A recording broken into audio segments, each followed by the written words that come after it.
ચા દેવાનો છે, સવાર પડી ગઈ, ત્રીજી વાર માંગુ છું. મેં કાંઈ હું ભૂલી ગઈ છે. ચાલ્યો પીઓ. ચા માંગ્યો તો ઉકાળો નત માંગ્યો. ચા તો છે આ. આને ઉકાળો કહેવાય, ચા નો કહેવાય. આના કરતા તો કાવોય હારો આવે. શું વાંધો છે આમાં? હું વાંધો? આમાં આદુ છે, પુદીનો છે, મસાલો, આમાં કઈ નાખ્યું જ નથી. આ એમ ને એમ ઉકાળીને મારે નથી હોતા.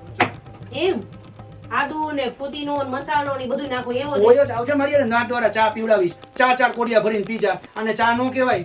અને દી બગડી ગયો મારો. હાટ હે સાંભળો ને એક વાત કહું. મને હા આવું નહીં આવું. આવો તો ખરી. બોલ બોલ વાલી. ચા કેવું પીવાનું? આદુ ને પુદીનો કર્યો. આદુ ને પુદીનો ને ગરમ પેલા ગોળો. મને કયો તો ખરી. આદુ નાખવાનું, પુદીનો નાખવાનું અને મસાલો નાખવાનો ચાનો. અને ઉકળીને કડકડાટ થયો હોય. મોતીનો કડક કડક હોય ને તો બેસો હાલો. ક્યાં?